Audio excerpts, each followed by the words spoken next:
¿Vivimos en una dictadura? La actual situación que vive España en plena pandemia de COVID y su segunda ola, y las medidas tomadas por el gobierno para remediarlo, como las restricciones a la movilidad o el toque de queda, han hecho dudar a una parte de la opinión pública de si España se encuentra o no en una dictadura.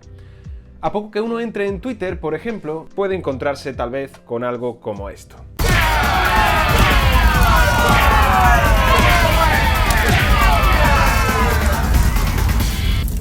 No obstante, a muchos otros les sorprenderá esta pregunta. España es hoy en día una de las 20 democracias plenas de entre todas las del mundo, según el índice de democracia de The Economist que veis aquí. Volviendo entonces a la pregunta, ¿vivimos en una dictadura en España? Responderla sería probablemente meterme en un berenjenal del que seguro no saldría muy bien parado. Se va a ver en un follón que no sabe ni dónde se ha metido. No obstante, creo que es importante, y sobre todo a vosotros jóvenes estudiantes que estáis ahí, que antes de responder a esta pregunta conozcáis realmente qué significa eso de dictadura. Porque para poder opinar, y esto va como consejo para todo en la vida en realidad, tenemos antes que tener una opinión formada y crítica. Y como todo, la respuesta está en la historia. Pero antes de nada, quiero que sepas que este vídeo lo han elegido mis mecenas en mi página de Patreon. Si quieres votar temas de vídeos, aquí abajo te dejo cómo hacerlo, ¿vale? Y ahora, pensándolo bien, vaya fregado en el que me han metido, ¿eh? De verdad, sí, a vosotros mecenas, os vais a enterar, ¿eh? La figura del dictador es usada en la actualidad para referirse a formas de gobierno, de concentración y abuso de poder. Y es que podemos definir hoy en día una dictadura como un sistema político donde el poder queda reducido a pocas personas y que no se rige por los principios democráticos que todos conocemos hoy en día. No obstante, este concepto ha cambiado mucho a lo largo de la historia y probablemente siga cambiando en el futuro. Y es que el término dictadura es tan amplio que en él caben sistemas políticos muy diferentes, como el régimen actual de Corea del Norte, la Italia fascista de Mussolini, la España de Franco o el régimen teocrático actual de Arabia Saudí. Vamos a sentar un poco en este vídeo la evolución histórica del concepto de dictadura. Si bien es cierto que el término dictadura aún está muy presente en nuestra política actual, el origen del término lo encontramos hace más de 2000 años en la antigua Roma, y tenía unas implicaciones muy distintas a lo que consideramos dictador o dictadura hoy en día. El término dictador surgió en la antigua Roma en el período de la República, durante el cual la dictadura era un cargo público, junto a otros como podían ser el cónsul o el cuestor. Un cargo que el Senado concedía a un individuo en situaciones de crisis, como puede ser por ejemplo una crisis militar por una invasión o una crisis económica por una carestía de grano. No obstante, los romanos, que no eran tontos ni estaban locos, sabían que un dictador con esos poderes que le habían conferido podía querer mantenerlos en el tiempo o agrandarlos. Es por eso por lo que, para evitar que la dictadura amenazara al propio Estado romano, se impusieron importantes limitaciones a sus poderes. Por ejemplo, un dictador solo podía actuar dentro de la esfera de autoridad a la que estaba destinado, y estaba obligado además a renunciar a su cargo una vez cumplida la tarea que se le había encomendado o al cabo de 6 meses. Sobre todo a lo largo de los primeros tiempos de la República, el Senado romano nombró numerosos dictadores, aunque esta magistratura dejó de usarse durante largo tiempo hasta que llegamos a la época de Sila y de Julio César. Quedaos con este último, con Julio César. Tras más de 30 años sin nombrarse un dictador, en el 49 a.C. el poder dictatorial se le otorgó a Julio César tras su retorno a Roma tras las campañas de las Galias, iniciar la Segunda Guerra Civil y derrotar finalmente a los optimates liderados por Pompeyo. Una vez en Roma, por tanto, y nombrado dictador, Julio César consiguió en pocos años alargar su dictadura hasta que poco antes de su asesinato en el año 44 a.C. fue nombrado dictador vitalicio perpetuo, otorgándosele además el poder de nombrar magistrados a su voluntad. Seguramente ya lo estéis pensando. Los estados en la actualidad tienen mecanismos parecidos a las dictaduras de la República Romana. Pues sí, por ejemplo, en España y en toda Europa hemos vivido bajo estados de alarma en la actualidad que han otorgado a los gobiernos poderes que van más allá de la normalidad con objetivo de hacer frente a una situación excepcional. No es el caso de una guerra, pero sí el de una pandemia, la que ya todos conocéis. Así que si atendemos estrictamente al origen del término dictadura como se concebía en la República Romana, pues tal vez sí podríamos decir que vivimos bajo una. Profe, ¿entonces está diciendo que vivimos hoy en día en una dictadura? Pues ya lo sabía yo, ya, como dicen en Twitter. Espérate, que todavía no he terminado. Porque el concepto de dictadura variará y volverá a resurgir en la historia, en época contemporánea, y lo hará de una forma diferente a como se entendía en la antigua Roma.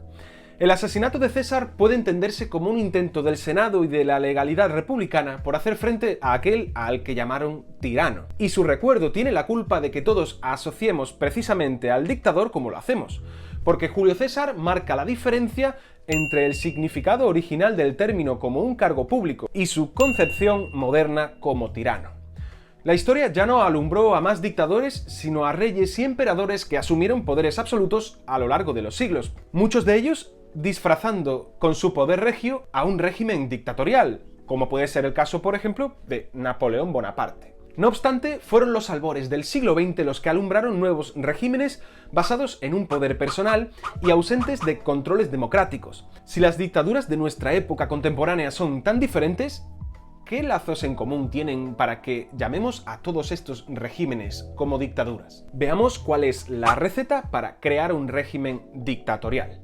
En primer lugar, un carácter esencial de las dictaduras es su contraposición a la democracia. Mientras una democracia se caracteriza por la pluralidad de partidos, la defensa de libertades individuales, la división de poderes o la elección de gobernantes mediante la participación ciudadana activa y competitiva, una dictadura suele poseer rasgos diametralmente opuestos, aunque ciertas dictaduras también pueden tener rasgos aparentemente democráticos, como la existencia de otros partidos minoritarios o como la celebración, por ejemplo, de elecciones fraudulentas. En segundo lugar, otro rasgo común de todas las dictaduras es que la gran mayoría de ellas surgieron erigiéndose como salvadoras de sus estados ante una situación de inestabilidad o de crispación política, y asumen por tanto un carácter de salvador del país que justifica precisamente su existencia y su mantenimiento en el tiempo.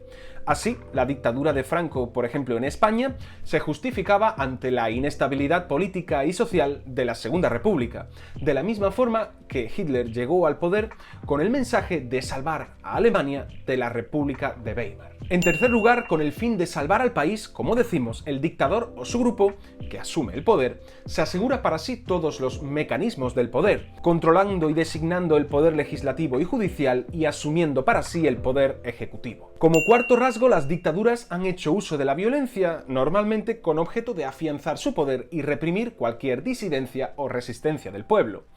Esta violencia la ejercería controlando los cuerpos de represión, como el ejército o también la policía. Alguno de vosotros podría decirme que en los regímenes democráticos también ocurre esto, cuando por ejemplo la policía reprime a unos manifestantes. La diferencia es que en una democracia plena nos encontramos con mecanismos que controlan el uso de la violencia y que por ejemplo podrían incluso sancionar al gobierno que hace uso de ella de forma autoritaria, cosa que no ocurriría en una dictadura. Y por último, los regímenes dictatoriales acaban desarrollando un culto al dictador que es visto como salvador y con el cual se identifican los valores del Estado. De esta forma, Stalin encarnaría al propio Estado soviético de la misma forma que Mussolini lo haría en Italia. Estos regímenes, también llamados totalitarios, van más allá de esta idea y acaban desarrollando prácticamente un culto casi religioso hacia su líder. Bajo estas características que hemos visto, podríamos englobar varios tipos de dictaduras. Como decíamos anteriormente, las dictaduras, sobre todo las contemporáneas, comparten estos rasgos, pero se diferencian también en muchos otros. La politóloga estadounidense Barbara Geddes distingue en su obra How Dictatorships Work la existencia de tres grandes tipos de dictaduras, como pueden ser las siguientes. En primer lugar, las dictaduras de tipo militar, aquellas en las que un grupo de oficiales detenta el poder, determina quién dirigirá el país y ejerce una influencia decisiva sobre la política. Como ejemplo de dictadura militar tendríamos la de Primo de Rivera en España o la de Pinochet en Chile. En segundo lugar, nos encontraríamos con las dictaduras llamadas de partido único. En este tipo de dictaduras, un solo partido tiene acceso a los cargos políticos y al control sobre la política. En las dictaduras de partido único, las élites del partido son típicamente miembros del cuerpo gobernante del partido, a veces llamado también Comité Central o Politburó. Sería, por ejemplo, el caso de la actual China y su régimen comunista unipartidista. Y en tercer lugar, hablamos de dictaduras personalistas, aquellos regímenes en los que todo el poder está en manos de un solo individuo o de una élite muy pequeña. Los dictadores personalistas pueden ser miembros de las Fuerzas Armadas o líderes de un partido político. Sin embargo, ni el ejército ni el partido ejercen un poder independiente del dictador.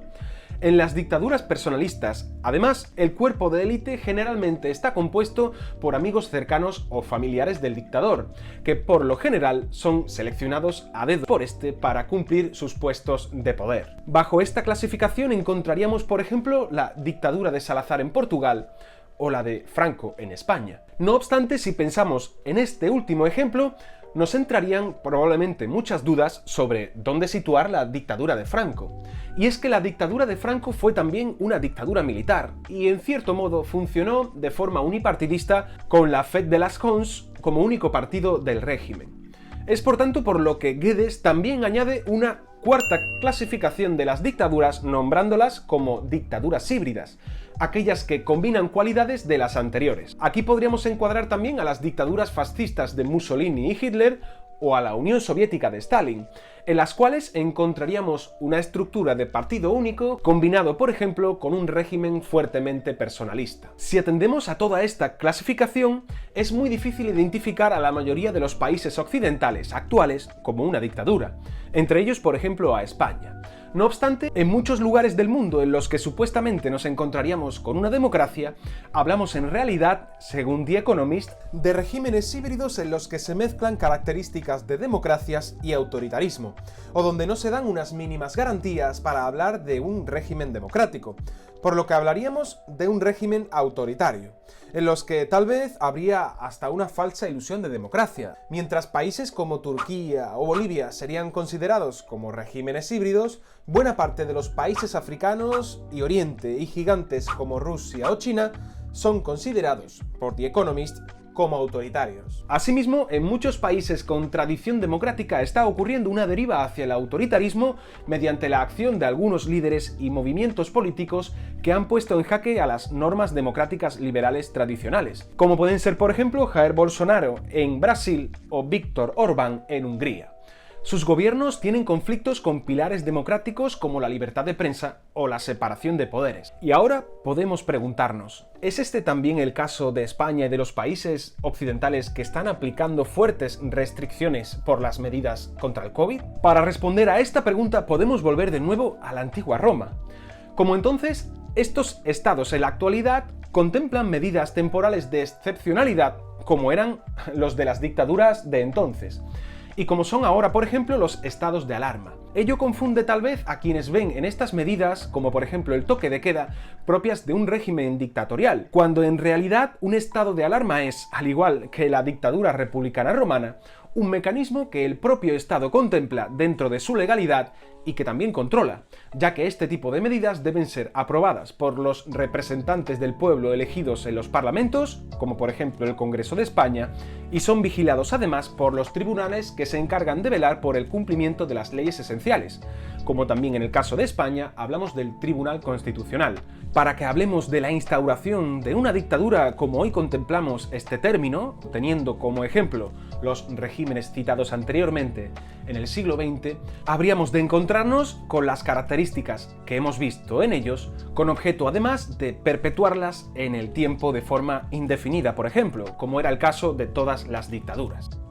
Sé que este es un tema muy complejo y sensible en la actualidad y se me habrán pasado muchas cuestiones por alto. Yo no soy politólogo, sino historiador, y realmente el debate político en sí, sobre cómo está actuando el gobierno, sobre las medidas que está tomando a cabo en España, se lo dejo a los expertos. No obstante, cuando usamos conceptos que tienen una fuerte connotación histórica, como es por ejemplo el de dictadura, tenemos siempre que ir a la historia a preguntarle. Os recomiendo que lo hagáis siempre, cuando por ejemplo compartan con vosotros una noticia o un artículo sobre cuyo contenido no estáis del todo seguros. Id a la historia, preguntad, contrastad con los expertos, sed críticos, es vuestra responsabilidad como ciudadanos. Responder a la pregunta inicial os lo dejo a vosotros. Ahora que conocéis un poco mejor qué significa el concepto de dictadura y cómo ha evolucionado a lo largo de la historia. ¿Por qué no me lo dejas aquí abajo en los comentarios? Y no te olvides tampoco de darle like y suscribirte al canal. Nos vemos en el próximo vídeo. ¡Adiós!